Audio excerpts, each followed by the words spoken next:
Chapter 1 The Envy of Seth. In the time before time, when gods walked the earth and shaped the destinies of men, there was a kingdom that stood as the pinnacle of civilization. This was Kemet, the Black Land, known to many as Egypt. It was a place where the Nile's waters gave life to the soil, and where the pyramids pierced the heavens, a testament to the gods' grandeur and the pharaoh's divine lineage. At the heart of this land was the city of Heliopolis, where the great god Osiris ruled with wisdom and benevolence. He was the king of the living, a deity of unparalleled virtue, who taught mankind the secrets of agriculture, law, and religion. His reign brought prosperity and harmony, and his name was revered throughout the land. But in the shadow of Osiris's glory, envy took root in the heart of his brother Seth. Dark and tempestuous, Seth was the god of chaos and the desert, whose sands encroached upon the fertile lands of Egypt. He coveted the throne and the adoration that Osiris received from both gods and mortals. Seth's heart grew heavy with malice, and he plotted to usurp his brother's place as the ruler of the living. Seth's cunning knew no bounds. He crafted a plan, one as devious as the serpents that slithered in the desert's heat. He organized a grand feast in honor of Osiris, inviting all the gods to partake in the celebration. The hall was adorned with the finest gold and lapis lazuli, and the air was filled with the intoxicating scent of incense and myrrh. As the gods reveled, Seth unveiled his masterstroke, a magnificent chest, inlaid with ebony and ivory, fit for a king. He declared that the chest would be gifted to whomever it fit perfectly.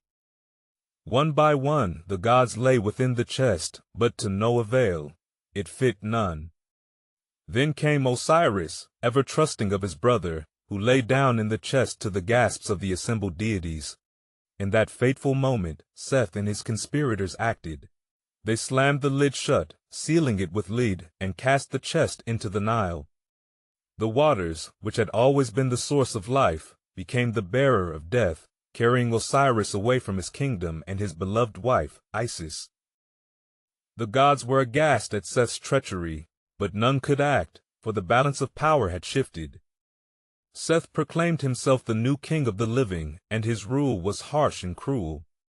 The land wept for the loss of its shepherd, and chaos threatened to consume the order that Osiris had so meticulously built.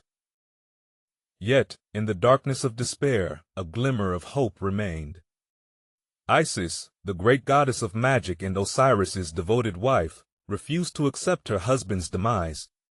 She set out on a sorrowful journey to find her beloved, determined to restore him to life and to his rightful throne. Her love was a beacon that would traverse the boundaries of the world, and even reach into the realm of the dead. Thus began the tale of resurrection and eternal life, a story that would etch itself into the very fabric of Egyptian belief, and proclaim Osiris as the eternal king of the living and the dead. Chapter 2 The Shattered Kingdom. In the wake of Osiris's disappearance, the land of Egypt was cloaked in mourning. The Nile's bountiful floods became erratic, the crops withered, and the people's hearts grew heavy with sorrow. The kingdom that once stood as a beacon of order and prosperity was now fractured, its people divided between their loyalty to the missing Osiris and the oppressive rule of Seth. Seth, now seated upon the throne of his brother, ruled with an iron fist. The laws of Maat, the divine order, were cast aside as he imposed his will upon the land. Temples that once sang with the praises of Osiris now stood silent, and the priests whispered fearful prayers, for the god of chaos was not one to be revered, but to be appeased. Amidst the turmoil, Isis wandered the land, her heart shattered like the kingdom she once called home. Disguised as a commoner, she searched every village and city, every field and desert, for any sign of her husband. Her journey was fraught with peril, for Seth's spies were ever vigilant, and the wrath of the usurper knew no bounds. Yet, the people of Egypt, who had not forgotten their true king, aided Isis in secret. They offered her shelter and shared whispered rumors of a chest that had been found by the sea, far to the north, where the Nile poured its essence into the great expanse of the Mediterranean. Guided by these whispers, Isis's quest led her to the shores of Byblus, where the chest containing Osiris had been carried by the waves. There, entwined within the roots of a magnificent tamarisk tree, the chest had been discovered by the king of Byblus, who, marveling at its beauty, had incorporated it into a pillar of his palace. Isis, through her divine intuition and the subtle magic at her command, recognized the presence of her husband's spirit. She ingratiated herself into the royal court, becoming a nursemaid to the king's sons, and bided her time, waiting for the moment to reclaim her beloved. One night, under the silver glow of the moon, Isis transformed into a swallow and circled the pillar that held Osiris.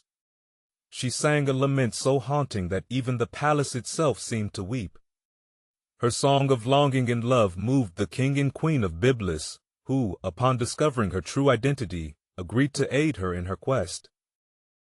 With their blessing, Isis retrieved the chest from the pillar, and with a heart both heavy and hopeful, she opened it to gaze upon the face of Osiris. Though life had fled from him, she knew that her journey was far from over. She must return to Egypt, to the very heart of Seth's domain, and perform the rites that could resurrect her husband. Under the cover of darkness, Isis set sail down the Nile, the chest hidden within a modest boat. She was a solitary figure against the vast, starry sky, a goddess on a mission that would challenge the very laws of life and death. Her love for Osiris was the magic that fueled her resolve, and it would be the catalyst for the greatest act of rebirth the world had ever known. The kingdom awaited her return, not knowing that the fate of their land, and the balance between the living and the dead, rested in the hands of the goddess. The story of Osiris was far from its end, and the echoes of his legacy would soon rise again, as powerful as the eternal cycle of the sun. Chapter 3: Isis, the Devoted Wife. As the boat carrying Isis and the chest with Osiris's body glided silently down the Nile, the goddess's heart was a tempest of emotions. Love, grief, and determination swirled within her like the river's currents. She knew the path ahead would be fraught with danger, for Seth's eyes were everywhere, and his malice ran as deep as the underworld itself. Isis's love for Osiris was the kind that could move mountains, stir the seas, and reach beyond the veil of death. She had been his queen, his confidant, and the keeper of his secrets. Together, they had ruled Egypt with grace and wisdom, and their bond was said to be unbreakable, even by the gods themselves. Upon reaching the delta's marshes, Isis sought refuge in the thickets of papyrus and lotus, hiding from the prying eyes of Seth's minions.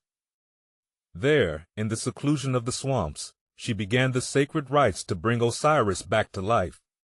She called upon the powers of the heavens and the earth, her voice a soft incantation that rippled through the realms of gods and men. With the help of Anubis, the jackal-headed god of embalming, Isis worked tirelessly to preserve Osiris's body. They wrapped him in linen bandages, anointed him with oils, and recited spells from the Book of the Dead. Each step was taken with the utmost care, for the resurrection of Osiris would not only restore him but also ensure the cycle of life and death continued for all souls. As the rituals progressed, Isis's magic grew stronger, and the air around the marshes shimmered with divine energy.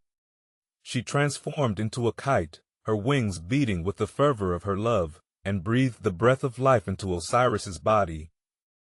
For a moment, the boundary between the worlds blurred, and Osiris's spirit stirred, drawn back by the unwavering devotion of his wife. But the task was not yet complete. To fully restore Osiris, he needed to consume the food of life, and for that, Isis needed the most potent ingredients, ones that were guarded by the most fearsome of creatures. She embarked on a journey to the edges of the known world, facing trials that would have broken any lesser being.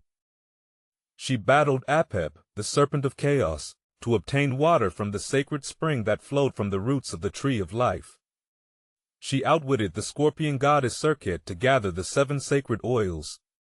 And she descended into the depths of the underworld to plead with the god of wisdom, Thoth, for his blessing and the final words of power needed to complete the resurrection. With all the components gathered, Isis returned to the marshes, where Osiris lay in wait. She performed the final rites with a heart full of hope, and as the dawn's first light touched the horizon, something miraculous occurred. Osiris's chest rose and fell with the breath of life, and his eyes opened, glowing with the wisdom of the ages. He had been reborn, not as the king of the living, but as the lord of the dead. His kingdom would no longer be the fertile fields of Egypt, but the vast and silent halls of the underworld. Yet, his resurrection meant that life would continue, that the dead would find judgment, and that the righteous would live forever in the field of reeds. Isis had triumphed, her love transcending the boundaries of existence. Osiris, the eternal judge, embraced his devoted wife, and together they wept tears of joy and sorrow. For though they could not rule side by side as they once had, their spirits would forever be entwined, guiding the souls of the dead and watching over the land of the living. The story of Isis and Osiris would be told for millennia, a testament to the power of love and the promise of eternal life.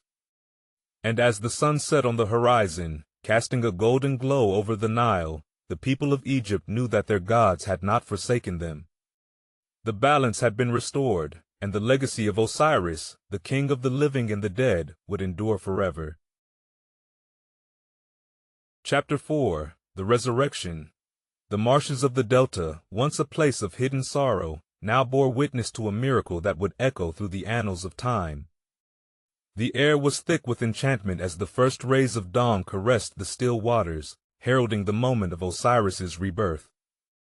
The gods themselves held their breath, for the resurrection of one of their own was an event of cosmic significance.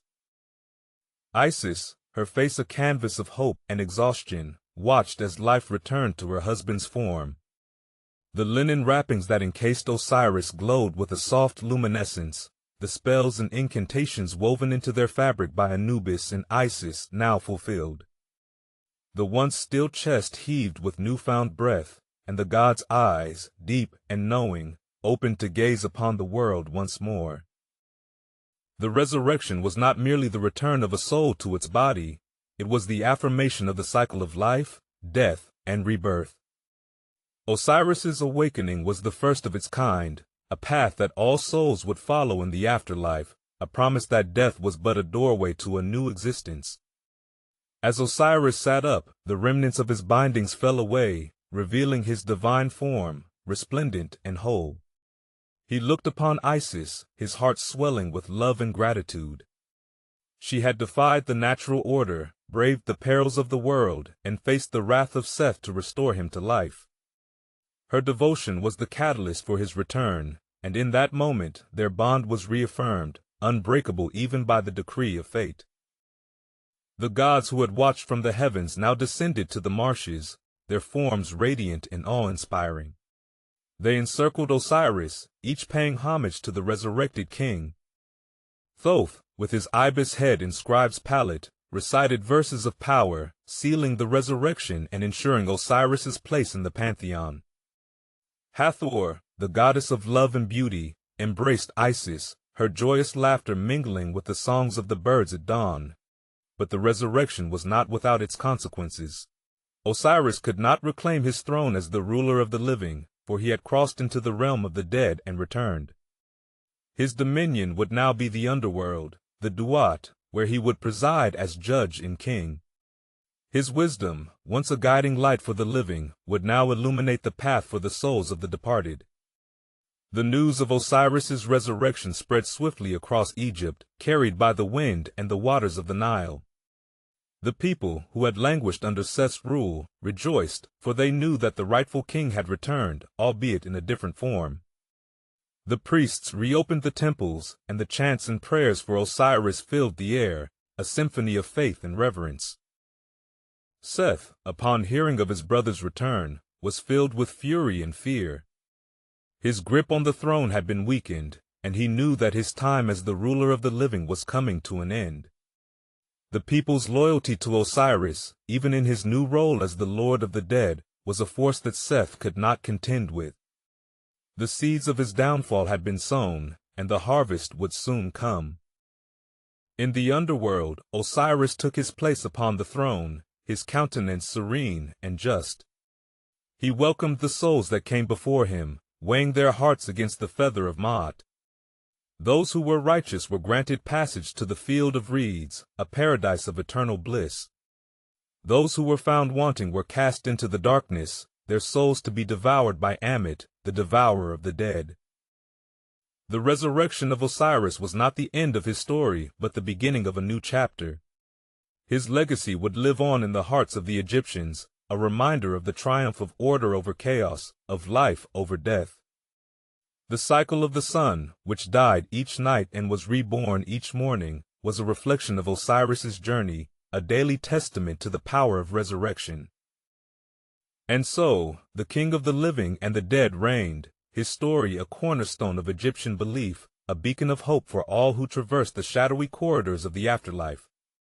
The resurrection had changed the fabric of the world, and the name of Osiris would be forever etched in the annals of eternity. In the hallowed depths of the underworld, Osiris, once the king of the living, now presides with a gentle yet unwavering hand. His throne, carved from the very essence of eternity, stands amidst the whispering shadows and the silent echoes of the Duat. Here, the river of souls flows, a ceaseless stream of spirits seeking judgment, yearning for the verdant fields that lie beyond. Behold the Lord of the underworld, his gaze piercing the veil of mortality, his wisdom a beacon for the departed. Each heart is weighed, each life measured by the feather of truth. The scales of Maat, the embodiment of cosmic order, do not falter, for in Osiris's realm, justice is the eternal creed. The gods themselves marvel at the transformation of Osiris, who has turned his fate into a dominion of hope. His name, once a murmur on the lips of the living, now resounds through the corridors of the afterlife, a testament to his undying legacy. The cycle of life and death, so artfully woven by his hand, spins unbroken, a tapestry of destiny and divinity. In the world above, the people of Egypt gaze upon the stars, their hearts filled with reverence. They know that Osiris watches over them, not as a distant monarch, but as a guardian of their eternal journey. His story, a saga of love and triumph, inspires the living to lead lives of virtue, for the eyes of the great judge see all. And so, the Lord of the underworld reigns, his kingdom a reflection of the world he once nurtured. In the quietude of the sacred night, when the barrier between the living and the dead grows thin, one can almost hear the whisper of Osiris, a gentle reminder that in the end, all shall stand before him, and in his wisdom, find their rightful place in the stars.